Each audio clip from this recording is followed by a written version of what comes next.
The rain in Seattle never really stops. It just pauses, like it's catching its breath before the next wave of gray.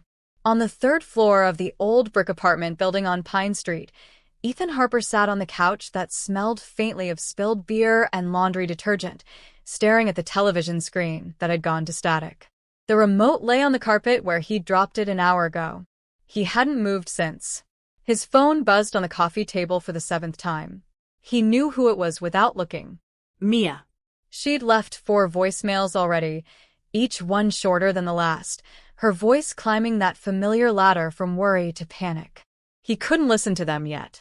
Not when the last thing his father had said to him, 3 weeks ago, over a crackling airport payphone was, "Don't be a stranger, kid. Call when you land." Ethan never called. He was supposed to be at work. The graphic design firm downtown had a deadline for the new craft beer campaign, something about hoppy dreams and Pacific Northwest sunsets that didn't exist in November. Instead, he was here, 32 years old, wearing yesterday's hoodie, counting the water stains on the ceiling like they were sheep that refused to let him sleep. The doorbell rang. Once. Twice.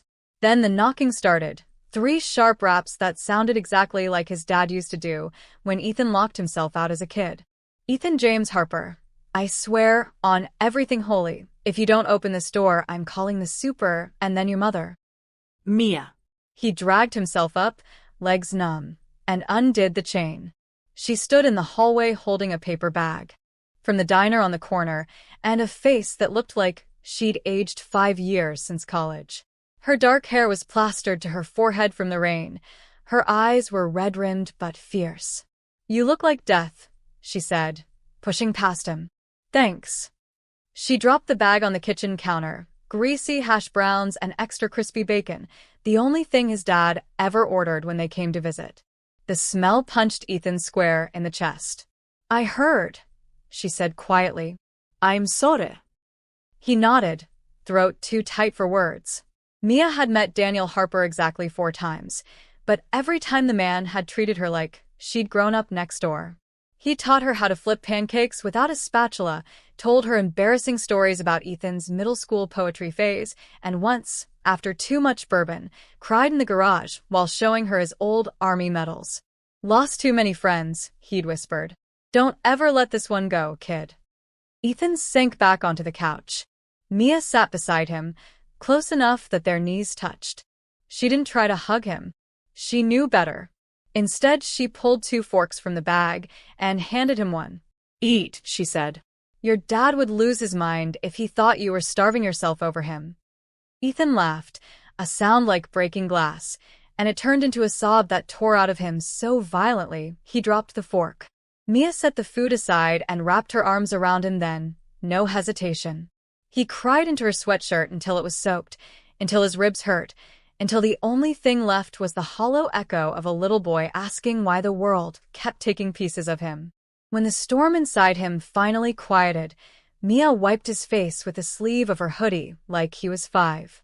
"Tell me a story," she said. "One I haven't heard." He swallowed. "He used to hide notes in my lunchbox. Even in high school. Stupid dad jokes. Why don't skeletons fight each other? They don't have the guts."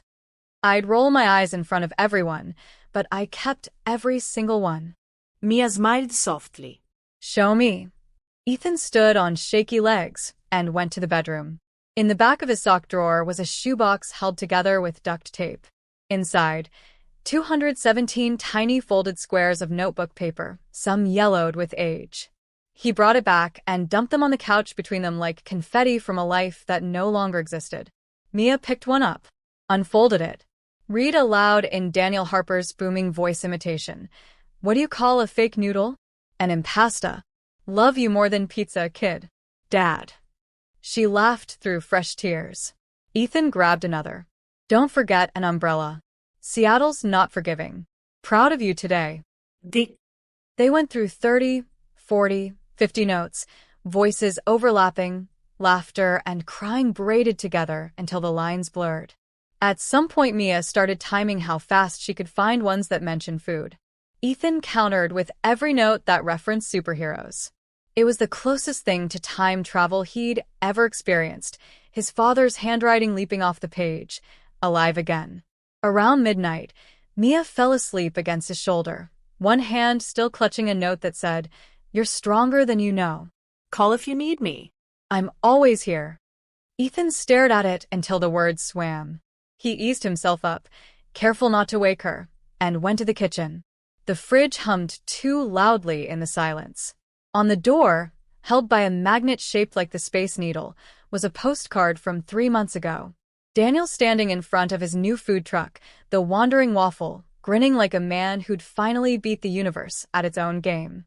On the back, first weekend sales broke $3,000. Told you waffles were the answer. Come home soon, son. I saved you the corner piece with extra whipped cream. Ethan traced the letters with his thumb until the ink smudged. He opened his phone for the first time all day. 42 missed calls. 17 texts from his mom. 1 voicemail from a number he didn't recognize. He pressed play. "Mr. Harper? This is Dr. Patel from Harborview. We have your father here. There was an accident on I-5. It's critical. Please call us back as soon as you can." The timestamp, for 17 p.m. yesterday. Ethan's knees buckled. He gripped the counter so hard his knuckles went white. Another voicemail, same number, 6:52 p.m. "Ethan, it's Mom. He's asking for you. They say it's only a matter of time.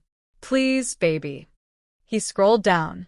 A text from his mom at 9:03 p.m. "He's gone, honey. I'm so sorry." He waited as long as he could. Then nothing. Ethan played the first voicemail again. And again. Each time hoping the words would change. They never did. He walked back to the living room like a ghost and sat on the floor in front of the coffee table. Mia stirred.